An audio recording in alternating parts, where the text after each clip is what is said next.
Welcome to Instant Discussions, episode 12. The Evil Dead, 1981. Yeah. Yes. If you haven't seen The Evil Dead from 1981, go on to Netflix right now and watch it. Yes. It's kind of a historic film. You should kind of see it. Yeah. It's... Glad you said it.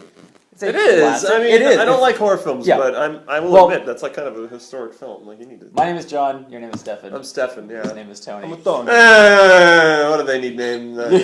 You're the one who'll get upset. We don't say that. I'm the one that's all like, we should say our name. We need introductions beforehand. And he's jumping right into talking about it. So... Tagline, too. What? Tagline. Tagline? Yeah, we don't have a tagline. Instant discussions. Where discussions are instant. Are instantly accessible. Oh, no. You ruined it. All right, what are we talking about? All right. So, yes, I was in my research of this. The reason we picked this movie, or I picked this movie, is because I wanted to show you a specific horror film, and then it was taken off Netflix. Which, now are you going to reveal? Well, I said last week. Oh, did you? Yeah, The Last Exorcism. Oh, okay, that's right. Yeah.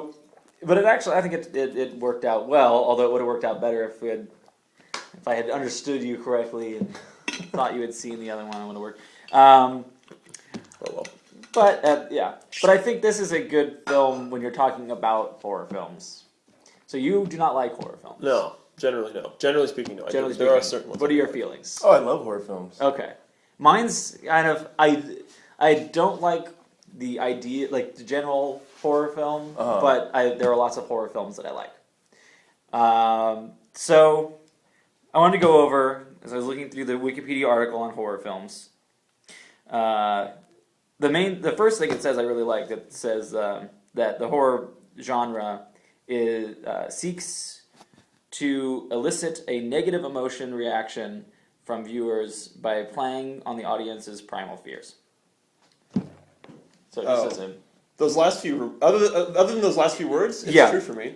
I think that's, You're generally like, I don't like this. It's negative. But it's an interesting genre as you think of it, because, I mean, I put it alongside comedies in the sense of it's very personal whether you're going to like it or not. It's tough to do for comedies. It's always niche. Yeah, it's subjective. For a lot of that, and that's just because it'll play on you don't like ghosts, or you don't like women crawling on the ceiling, or you don't same thing like if you don't think that this thing is funny. There's a lot of things that are broad and that you can get a lot out of, but a lot of it, to get really passionate about a comedy is the same as you get really passionate about a horror. It has to really affect you, and it's a personal thing. Yeah. But the comedy its goal is to make you laugh, and this one, its goal is to get you feeling either frightened or negative, or just like there's also there's uneasy, the uneasy, the cringe factor in some, or then there's the popping out of you and just startling you. Screaming, Either way, as long as they want to get a reaction out of you, and they don't want you just to watch the film and sit back and be like, that was a movie. Or, they want you to engage you into this movie. Well, there's like biopics and stuff, but they'll make you feel emotional in them or something, but it's a stronger reaction that they're trying to get out of you in a horror film, similar to a comedy, where a comedy is trying to get that laugh, and this is trying to get that shock, trying to get that visceral reaction. And I think with The Evil Dead, that they, for the time, achieved that. I think so, but some of it's not just for the time, but for the budget that they had, and for the first-time filmmaker of it, and because some of that it's still a B movie. Right, it's not a big studio film, so it's not showing the best that they can do at the time, because they can do higher quality stuff than that. But for a B movie, it was really. Actually, what other horror films did come out around then? The history of this thing, horror films beginning with the first horror film listed is, of course, directed by George Méliès, because he was one of the first directors who did original stories of anything. I don't know any horror films history. So. But then you've got two horror the Phantom of the Opera and Nosferatu. Yeah, those some of the Nosferatu. Those are some of the earliest horror films there. Like a vampire. And then in the 1930s and 40s, that's when you get Universal's monster, the Gothic horror films, Frankenstein and Wolfman, Wolfman, The Mummy. And those ones that really establish that universal horror that they're still marketing on today and using that. But They're universal horror. They're classics. That's what. Yeah, but they're boring when you watch them now. They're very dated. Yeah. Well, that's just technology. Like horror but relies some of a it's lot on pacing that. and storytelling. Yeah. A lot more. And I think a lot. Well. But that's still that's just time. In those ones, yeah, but it's time because they've a lot of the longer takes that you see in it because of film and because of the way and we go back to all those movies we've seen where like Old Boy and all. They have those really long takes, and that's really unusual for audiences. But even still, there are some classic films that do hold up better than others. Yeah. But because these are the B movies and they're not Citizen Kane. That's an amazing movie. Yeah, that one completely holds up. But we can't discuss that yet because he is them. I haven't seen it because I was watching it in a film class and I hadn't slept the night before and fell asleep in the class because it was 9 a.m. Yeah, see, that's something like that holds up, but those old movies I don't feel hold up. Then we get to the 50s and 60s, and that is the Cold War era nuclear stuff, and that's where you get the crazy stuff, the Godzilla, which from Japan, so that's the nuclear things cause that, plus zombies. Yeah, George zombies Romero's Aliens too started. Aliens start that because you start thinking about outer space with Sputnik, and aliens become a thing there. So you get the sci-fi horror. Yeah, and a lot of new imagination coming out with the introduction of aliens. Yeah. So that's these different things you're bringing into all of these ones. That was that era. It kind of moves in waves in horror films for what the flavor is that they do.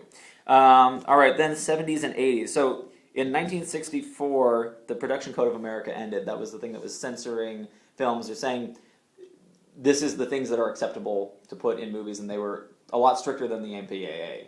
Yeah. So with that ending, you're able to do The Exorcist in 1973.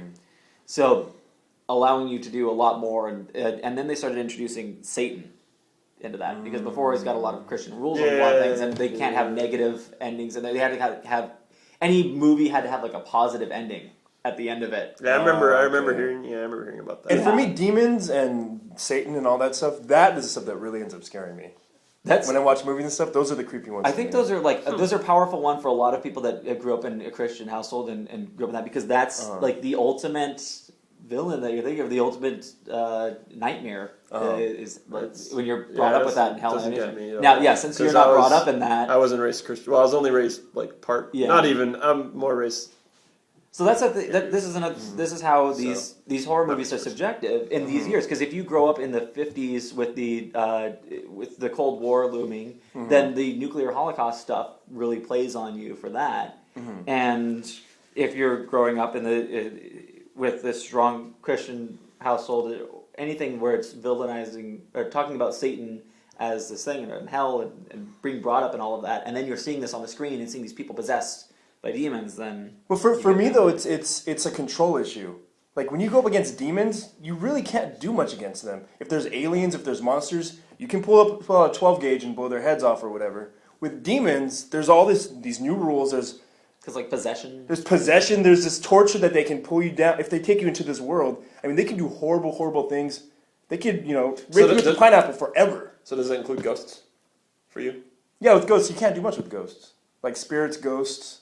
Those are the creepiest ones for me, because I put myself in this world that I say, oh, I would do this or I would do that, but it's hard to fight a ghost. I guess that's odd for me, because I would just be like, oh, well, okay. you're gonna do what you're gonna do, I guess. Yeah. I guess you're just gonna do what you're gonna do. Not much I can do. Yeah, a lot of that depends, and then in the films too, they have their own rules. Each one and stuff. But that's going back. That's my personal issue of control. Control. Yeah. And with a lot of the other films where you're creating a new monster or something, that's tough to create their own rules. But when you're going with the devil and possession, you're going with stuff that's been in the Bible and written about in there, and especially, at least possession in the New Testament.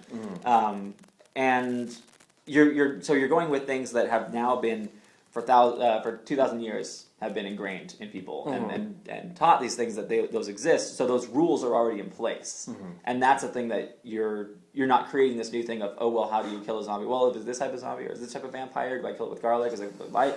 And steak in the heart. Yeah, and it's it was a quote from I think it was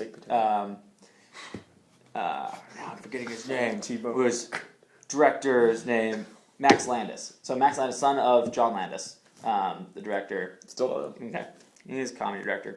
Yeah, Google him. You'll find him. Anyway, he was saying on a podcast I was listening to. So his father, as a screenwriter, he would ask him, how do you kill a vampire? And You're asking us? yeah, how do you kill a vampire? Well, you do stake through the heart, but I think you should also cut off his head and burn it. That's how I would do it. How do you kill a vampire?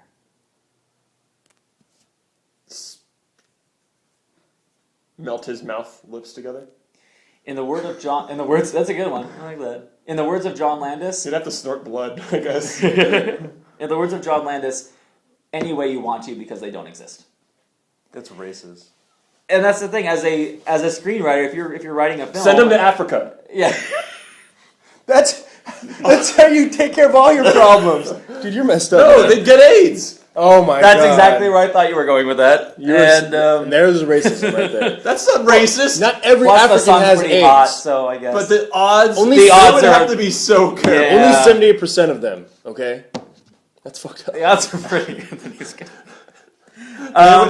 Their food, 4/5 of their food is contaminated With with AIDS? a deadly disease. Oh no, I have AIDS. Wait. We haven't tested the effects of AIDS on vampires, though. They're undead. This is kind of tough. I guess that's true. Yeah, are you really going If to they kill get, them, or are they like- just going to kind of like... Do they? Well, Makes they have, them they have to stronger. have an immune system of some sort. I don't know. I imagine it's still white blood cells. See, again, they don't exist, so it's whatever rules you put in there. Yeah, and it makes them This is the stronger. problem. Or maybe it's like diet to them. Yeah.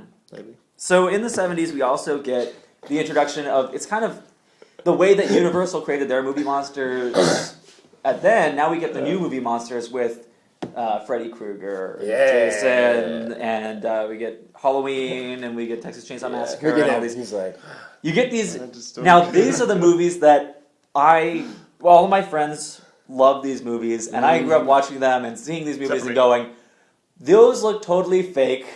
It's There's supposed nothing to like be I fake. know, but to me, like in horror films, they're talking about this is a horror film and that, and I first started watching. That's a slasher film. Like There's Poltergeist, like a- yeah, it's more of a a slasher slasher. film, and it's got the characters, got the crime. they don't have to make sense. I've grown to appreciate them more now as just entertainment and it's fun. But like when I was thinking about it as a kid, and I'm saying, "Oh, these are supposed to be scary," and like, but Oh, I was never scared. It was Yeah, fun. Like 'cause I- Freddy would slash somebody up and make jokes about it. And Yeah. it's like you've never seen that before. You killing somebody horribly and making a joke out of it. yeah, so That's I amazing. didn't understand that when I was watching it, and now I understand it more. You also get 1975 Jaws, which Spielberg lists as a horror film, and he has a few like this, and that is one that is a horror film. You think about the You don't like music that one for it, either? you think about it's going to that. You don't like Jaws either? As a Interesting. film, I mean, not just No, as a horror film, but as a again- movie, yeah. Again, I can recognize when a movie is historic. That doesn't mean No, yeah, I was just And then wondering. Alien in does not mean I 1979. have to like. When Aliens came out, oh Alien. god. The first Alien. No, I'm saying the whole trilogy Yeah. was Right. awesome. And then it leads up to, it listed here, the 1981 release of Evil Dead, or The Evil Dead, which starts, as they were saying, the gory B movies. Oh, really? Yes. Because there's okay. blood. There's blood in the other ones. There's in the slashers, they have that stuff. But gore. Yeah. Gore is what Sam Raimi introduced in this stuff, which is Al Gore.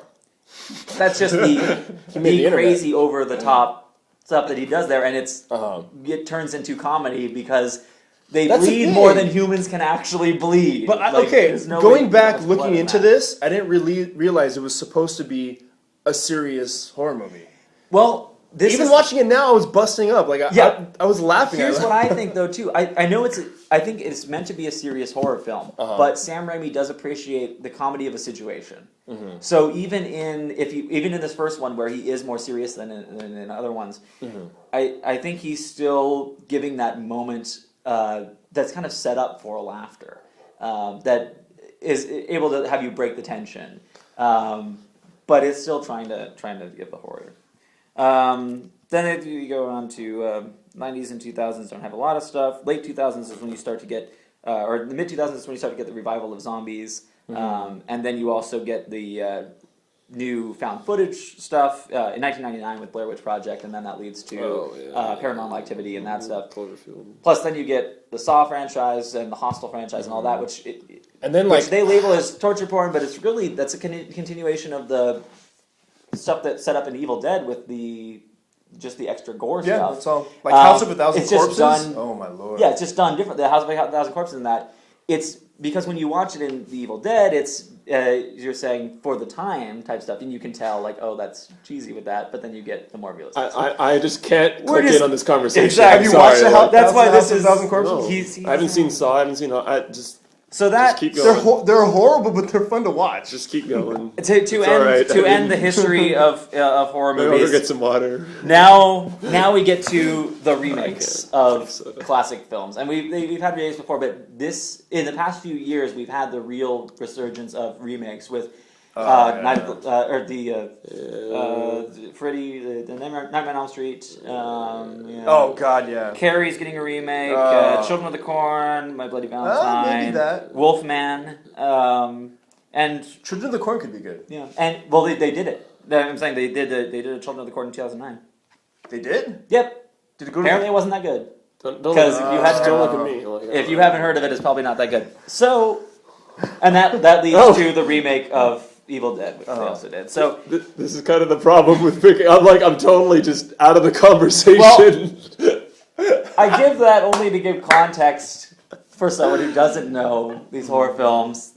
This is the way it kind of went through. So we've got the introduction of horror films along with the introduction of film. Yeah. And then it kind of grew through there, but it was it usually was a B movie thing. It wasn't a feature production that they were doing. So it wasn't their primary production. They didn't put all the big budget into these horror films. Okay, real quick. I like this movie. I don't know how it got a 98% on Rotten Tomatoes though. Yeah. 98%! That could be a critic thing, because there's two ways I see it getting it is because of the sequels and because the fans that are so adamant about that, they give it good reviews, and I think I don't know, maybe isn't it? I read a lot of them. It was the critics at the time. See that I think. Oh, see. Yeah, that? I think it could have gotten it for the time, because there are lots of parts of it that don't hold up because it aren't so much, but. If the critics at the time go into that as expecting just a general B horror film, and if you think of the B science fiction movies before that, and there's other B horror films that don't hold up, like there's so much terrible stuff. Like think of I don't know if you've seen The Blob or and like Rotten Tomatoes. There's some really bad ones out there, and you go to and they enter into this one, and they're like it's just. It is very inventive and very smart. And I think that they also take into account like with what they did with the money they had. Yeah. Yeah, that's I guess. So. I mean, if you take still though 98%, that's pretty high. That means back then they were like, "This is an awesome movie. Go see it." Yeah. Now it's funny. And honestly, that's probably true. Yeah. The article. I mean, I don't. What year is it? I don't even know. 81. 81. The article on this lists the total budget and the total gross for all 4 movies in the Evil Dead franchise. All right. Combined? Evil Dead, Evil Dead 2, Army of Darkness, and Evil Dead. Or the Evil Dead and Evil Dead. Well, the biggest return was, as far as percentage, was the first one, right? Because I think it was like 2.6 Oh, yeah, on return, yeah. Yeah. Yeah, because the newest one, I think I heard it was supposed to be a budget of like 30 million, and the total is like 34 million. It's like, yeah. And and then so the first one was the first one's budget was between 350,000 and 400,000, and it grossed 2.4 million in box office. So they made $2 million off that. Just because it's 6 times return. Like, that's. And that's good. And what I thought was weird, they could do better. They could, you could do better, but especially a first time director. Yeah, like that's. But what was weird was Evil Dead 2 got 98% also. Yeah. And then my favorite one, the Dark third Dead. one, got like 70 something. I was like, boy, I don't understand that. I don't because that one's really cheesy. It is cheesy. It's awesome though. Yeah, but it's hilarious if you're on board for it. It's great. But we're not here to discuss the sequels, unfortunately. No, I was just saying the percentages threw me off though. I was like 98, and then the 70 something. Yeah. Like that's weird. Yeah. And I mean, I think you can kind of see that as to why this franchise stops there. Although there's large gaps in between, or time gaps in between each film being made. and even more so now between Army of Darkness and Army of Darkness 2, which has been said. They said they're making that one. I really hope they do. Actually, what they've said now is they're going to make Army of Darkness 2 and Evil Dead 2 after this Evil Dead, not Evil Dead 2 Dead by Dawn, which is Evil Dead 2. And so that's The Evil Dead, Evil Dead 2, Army of Darkness 2, those 4 films, Evil Dead 2, and then Evil Dead 7 is going to be a crossover between all of them. He's so excited. Look at him. Oh, man, he cannot wait. So, I want to get your first impression of the Evil Dead. Let's hear it. My first impression? Yes. I mean, it's not horrible, actually. Because, I mean, the Evil Dead, at least the Evil Dead Yes. franchise, not speaking of the new one, is something I can kind of appreciate. In what regards? Well, I mean, like, it doesn't, in that, you know, it's B-film, and, I mean, there are just ridiculous, completely ridiculous moments in it, which made me laugh. Like tree rape? Oh, yeah, tree rape.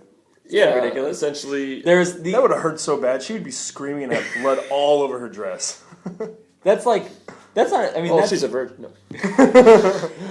that part's not as much of the funny part, but it's just as ridiculous. Yeah, like it's And just it's a way mess over the of top. like But little the- branch too, like the way that all of the possessed act, Yeah. there's humor in that because I think Yeah. they're presenting the devil or whichever demon is possessing them as one with a sense of humor, similar to Freddy Krueger in that way, where they're having fun. The demon's playing here. It's the victims are the ones who are fighting for their lives, and they're frightened. But the demon's having fun because the demon's winning. Like and it's using puppets, so it doesn't like these. There's the first main possessed person, and then that possessed person then controls these other possessed puppets. So it doesn't really matter if they defeat those puppets because they're just puppets. It doesn't matter on that. I guess later they start calling them Deadites in the series, but yeah. at this time they're these dead puppet things. Okay. But yeah, so that's where you get the comedy of that. You're allowed to have the kind of brevity in it that you don't get in some of the like modern zombie ones where they're just like. Well, there's also the comedy where just how B-movie it is when they open their mouth and the mask comes down a little bit. Yeah. Or their crazy fingers with one piece missing. When it switches to the claymation to do the effects, and it's like you can tell it's the switch on there. Yeah. But I think what I like about this is the same thing that I like about other B movies that are, especially from first time directors. If you see a B movie from a first time director, a lot of times you'll see them as this is their big break, and they're putting everything they've got into this. And especially with this, and even before this, Sam Raimi did Within the Woods, which is available on YouTube if you can sit through it, because the version I saw at least is very take off a VHS tape. Because this is actually what is it? It's not a remake of that. It's It's based on a 30-minute. It's a semi remake of Within the Woods. yeah. But Because he made it for funding, though, right? yeah, the first one he made is it's like a pitch film. He Yeah, showed it like- off, and like, then that one allowed him to get the funding. Like with for this one. Napoleon Dynamite, they had their original one, and they got money off of just that. Well, I know in Sin City, the first opening scene, they shot that.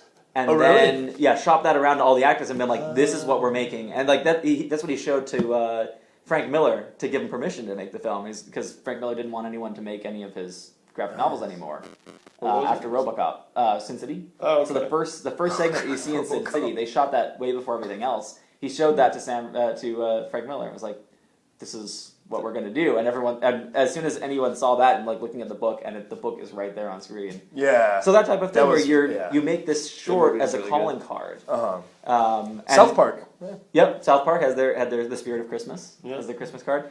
It can really work. It's tougher. It was tougher to do then.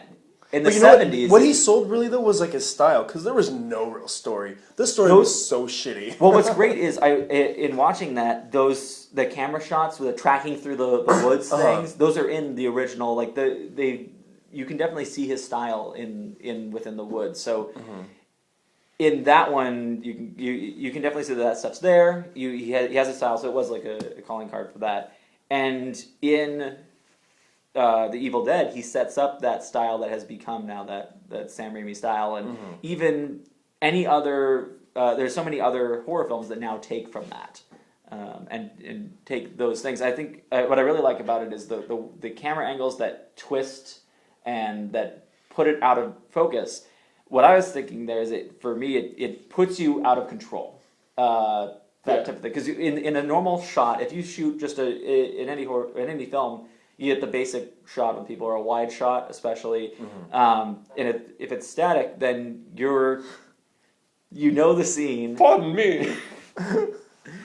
Well, you can kind of ground yourself in the scene. You say where things are going on. You can see around it. But the more you limit the shot, and then the more when they start tilting it a bit or doing it upside down or something, that it makes it so that your mind is then having to focus on correcting the image, and it's not focused on trying to look for what's about to pop out at you, what's about to come around the corner. It makes you uneasy and unsettled just because it's not the standard way that you're used to watching that. Yep. Yeah. Like when I like the, kind of like a much about that. No, I just I first started seeing that in the Twilight Zone. Or it's like when those really weird angles. And Hitchcock did some. Hitchcock did them too. Like, yeah. That kind of, especially like you go off to the corner and you go to the side. Yeah. Or like when it's got you closed up, framed like this for the character, so you can only just kind of see their surroundings. You can't see around them as much, and Or it's just pulling you around the corner and like slowly panning, so you're just like your focus is constantly on the left side of the screen or right for you. And I mean that even comes into play with the found footage horror films. Like that's really limiting your perspective and yeah. So I can see why that's gone to there in horror films. It's kind of based off of this and changing up your perspective. Cinematography becomes a huge play in horror. Yeah. Something plays along with that. Yeah. So Evil Dead. Now that we've talked about horror, like I was going back. Like there was, I was really usually when I watch it, it's just fun. Yeah. Like I'm gonna watch this. I haven't watched it in a while, but I was really like paying attention to the characters and stuff. It was just such a shitty background story. There's like nothing there, no information. For them going out there like, yeah, we're gonna go to the woods. All right, let's go. Yeah. I thought it was really interesting that they didn't show that guy who was like a jerk, like get hurt at all. Yeah, he just left and then came back hurt. It's just like, wow, you didn't give that satisfaction to your audience. Like you were building him up to be such the jerk, and then he just kind of. You never see what happens to him. Don't. All these ancillary characters, they don't really care about in it. It's so focused on Ash. Yeah. And this is his story, and it's kind of the start of his story because that becomes followed on the. And his faces are corny. Like he's a very cheesy actor, but he is Bruce Campbell in all of his roles, and he is like. He personifies that. It's kind of a take on the Fawns type thing, and just like, but yeah. He probably draws some inspiration. I think so. Some of that kind of like. Oh yeah, when he hit cool stuff. Yeah, when he hit the zombie didn't get him to work. Yeah. Deadite. Yeah. Yeah. I know what you meant. Yeah. Yes. I'm forgetting my places in here. See, it's not as funny because it's not the Memento episode, so. Like, you can tell now that I'm not doing the joke, because, yeah. This is what I'm talking about. Oh. See? I wasn't kidding. No, I did. I mean, I thought you were legitimately forgetting there sometimes. I was. The Memento episode. I was. But it was just kind of one of those things where you didn't, like, prepare as hard just so you would forget. Yeah. Maybe. Maybe. Yes. Okay, so while I was watching this...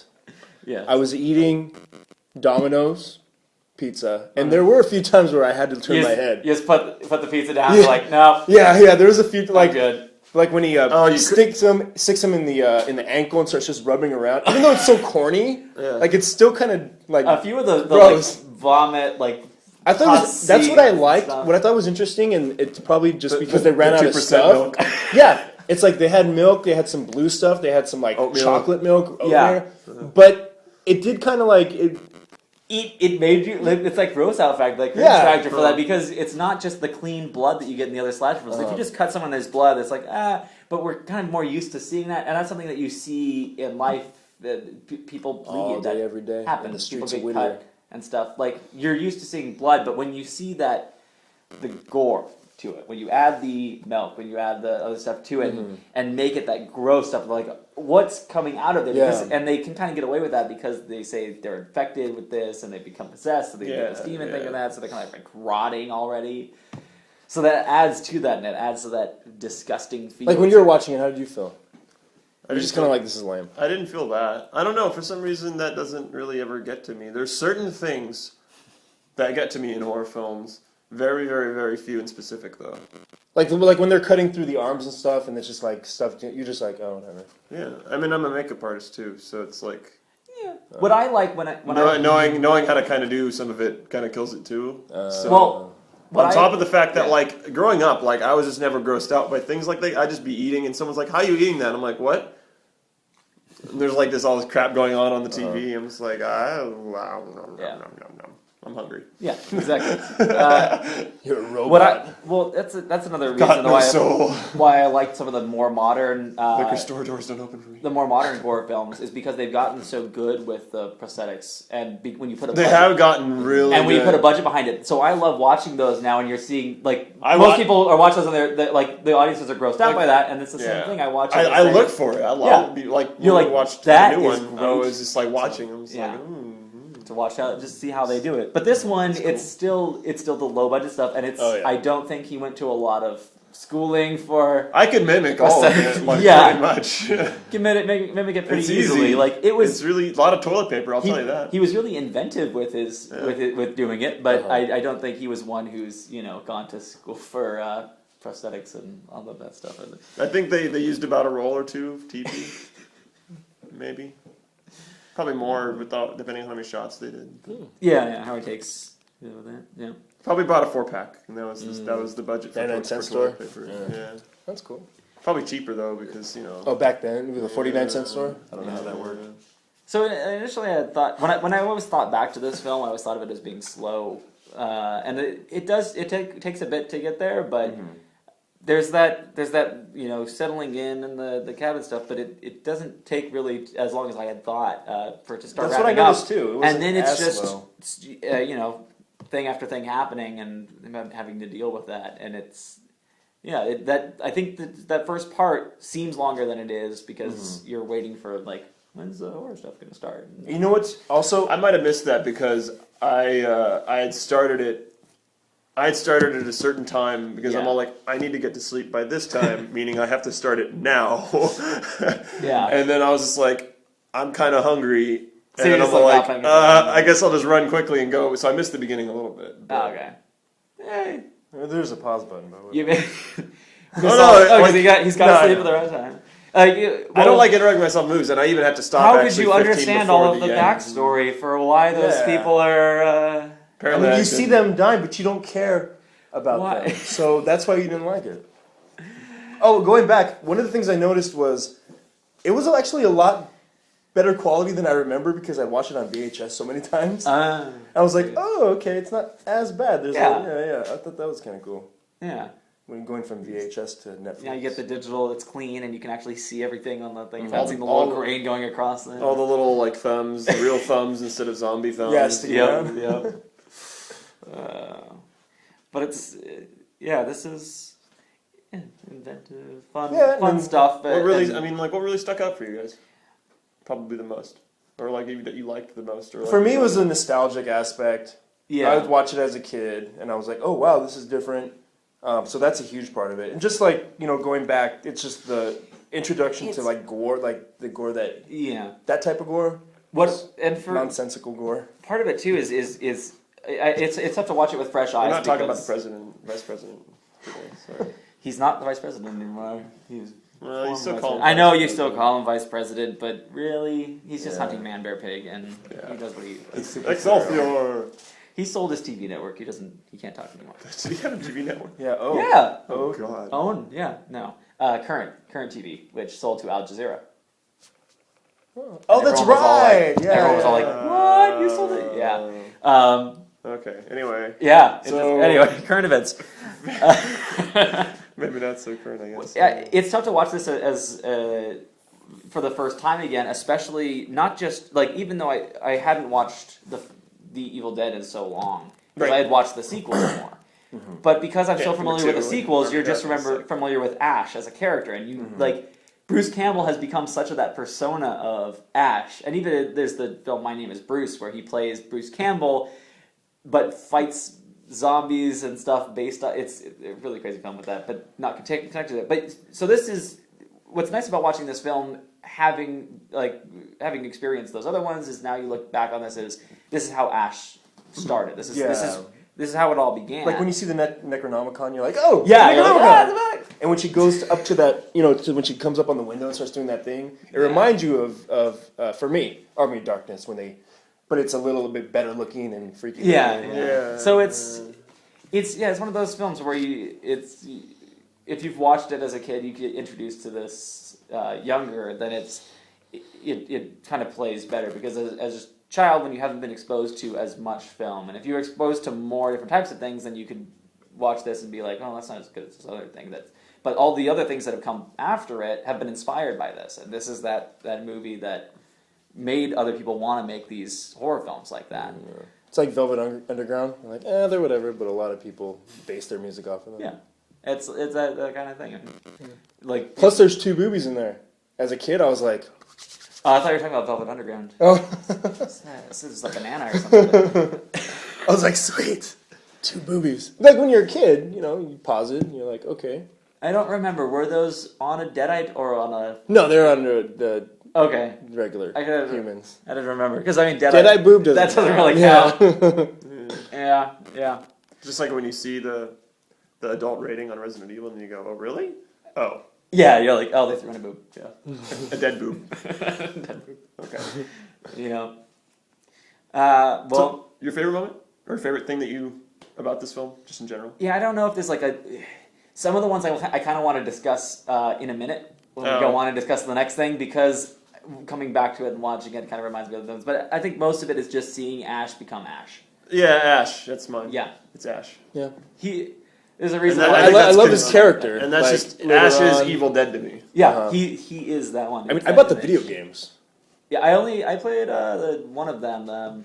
Can't remember the name of it now, but I have one on PlayStation. I shouldn't say Ash. I should say Bruce Campbell. Bruce Campbell, is Evil Dead to me. Yeah, not Ash. Yes, Ash, but it needs to be Bruce. You can't recast that and get away with it. You don't too often see guys named Ashley. Yeah, that too. That was weird. But it's Ash Ketchum and then Ash from. Now is Ash Ketchum the same Ashley? Is it Ashley Ketchum? Oh my god, I don't know. Maybe. Internet, please comment. Yeah. Let's find this out. I have some great Pokemon friends. I'll ask them. Yeah. All right. Wow, is Pokemon movie on there yet? You should talk about that. Oh god. Well, it used to be. I don't know if it's still on. How'd you guys know my pick? This is kind of tough because we're gonna say. I'm gonna say right now. We're gonna talk after this about another film that then relates to this film. We're going to do 2 extra episodes after this, bonus episodes. Stay tuned for that. But before we do that, we're going to wrap up this episode and give you the film we're going to watch next week. So that in case you haven't watched these other films, you don't have to. Because the next films we're going to discuss... You don't have to watch our things about it. You don't have to watch those to get the film we're watching next week. Yeah. Because the next ones we're going to talk about are ones that are not available on Instant Watch, but they relate directly to The Evil Dead. And I want to discuss them as it relates to that. And real quick, so stars, what'd you give it? 3. A 3? Maybe a 4. Really? Like I said, Evil Dead is one of the better horror films for me because it takes on that whole parody comedy thing. For me, that's right up my alley. Okay. So I love Airplane and all those films. What about you? I go to 4. And I don't remember what I rated. I'd probably say 3.5. If I rate it right now, for myself. I'd probably give it a 3.5 because it doesn't get the 4 or 5 for me because it still on its own doesn't stand up for that, and more of what I like about it is what's followed in Evil Dead 2 and Army of Darkness. Yeah. But you still respect it for the classic that it is, and I can still sit there and watch it. I kind of dreaded as I was watching this one because I had my memories of not liking it as much, especially compared to the other ones. So I was dreading that I wouldn't be able to actually get through it, but it was peaceful. I was able to actually. You know, the Evil Dead series is probably in my top 5 horror films. Yeah, I can see that. That's good stuff. Yeah. Yeah. To be I have honest. to think about. And I mean, I really don't like horror films. Yeah. So that's saying something from that. yeah, it does. Yeah. It does say something about this film, I think. Because it's a good movie. It can reach broad audiences. yeah, because it hits on a lot of different notes Yeah. too. Yeah. You've got action adventure, you've got horror, and you've got comedy, and yeah. all that in there. So I'm going to say the next films we're going to discuss in these episodes connecting to it. Right. The next the part B of episode 12, part B, we will be discussing. Wait, what's your rating? I said 3.5. Oh, did you? Okay, I missed it. Yeah, good paying attention. What? So this is episode 12, part A. Okay. Episode 12, part B, we will be discussing The Cabin in the Woods. Dun, dun, dun. Dun, dun, dun. We're not going to go as much in depth into Cabin in the Woods as I would if we were just doing an episode on Cabin in the Woods. We'll mostly talk about how it kind of relates to The Evil Dead. Yeah. And you'll know about more of that later, but I don't like to spoil that movie for anyone, so if you haven't seen it, please watch that movie, and that's all I'm going to say about that now. Then episode 12, part C. You don't want to It's a special. Really do not watch our episode about that unless you've seen it. Yeah. You can get it on video on demand. You can get it through Amazon. You can get Rent it. Find Probably a Redbox. I'm guessing. Like by now. Anywhere you can get that one. Get it. And then because of our timing happened to work out very well because of the release of this. Although apparently Tony didn't see it. I thought Tony had seen it, but at least Steffan and I will do a discussion about the new Evil Dead, 2013. Evil Dead. Just Evil Dead. Just Just Evil Dead. Off the the? Yeah, they took off the the. Well, they have to feel separated from the original one, which is the. Yeah, because it is going to be. It makes sense. It makes When it sense. comes down But to we'll it. talk about that then. And who actually remembers that this one's no, called The Evil no one Dead? remembers that No one because it's Evil remembers Dead it's 2. Evil Dead. Evil Dead 2 is just Evil Dead 2. I remembered it. The Evil Dead. Yeah. But it makes sense. You think anyway. So those are the ones we'll be discussing subsequent to this episode. But we'll wrap it up with next week. Steffan, it is your pick. My pick is a different pick than normal. It's I think. I didn't even realize you pulled that up on Oh, my yeah. iPad. For some reason, I thought you were pulling it up on your iPad. But No, I don't have an iPad. I might have one later. Yet. Yeah. Well, my brother. Anyway, so my pick. You can read the description all you want. It does not matter. And I knew that without even reading the description. Because my pick is a film titled "How Beer Saved the World." Oh. It was made in Have you 2011. Oh yeah, I've seen this. It's made in 2011. It's a documentary, and it's actually a TV show. It's a short. It's like 43 minutes, but it's totally awesome. Yeah, like I actually stumbled upon this randomly. Like I just saw it, and I'm like, "This is going to be amazing," just from the title. I'm excited because And I just played it. I had no prior information about it. Oh, It was just one of those things where I saw it on Netflix and hit play. just seeing in the more like this, the how stuff works. There's an How episode, stuff works. there's an episode there that seems to. So I'm excited to see it, especially compared to that one, to see how they discuss it. We'll talk about that next week. I don't want to spoil anything about beer for anyone, so you don't want spoiled beer, do you? Isn't it like wine? If you're over the 21, age if you're to get 21 or over, a fun game. You know what there's a would be fun game to play with this. You know what would be amazing? Oh yes! If we premiered Drunken Debates. You got it. We got to get your correlation with friend, this? or maybe even get your friend in on this one. See what Charles is up to? See? You see? That could be good timing, good marketing. Yeah. Although now that I've said it on here, and if we don't do it, then it'll be Oh man, lame. Very lame. I'm just imagining. Oh god, It's a good movie. It's a good movie, folks. you are in for a treat. This is fun for because I have Drunken not seen this, so. Oh, It apparently you'll stars like someone. it. What? Probably the Is it narrator. the or narrator? something, Probably yeah. Henry Strozier. Oh yeah, he's a top third narrator in I don't want to read the review. America. So I like to go in blind. Just know that it's about beer. Or how it so we think. How beer saved the world. Is this going to turn out to be like some thriller that it starts out as a documentary, but then the narrator gets killed in it, and then they have to track down that? All right. Wine did enough spoilers. Wine did it. Enough spoilers. All right. Does beer end up saving the world? All right. Thank you. Find out next week. Thank you for watching or listening to Instant Discussions. Please share this with your friends or your enemies, anyone that'll at least click on it and give us a view. Friends with benefits. Yes, but don't watch Friends with Benefits. Leave leave us comments, rate us, review us, all that good stuff.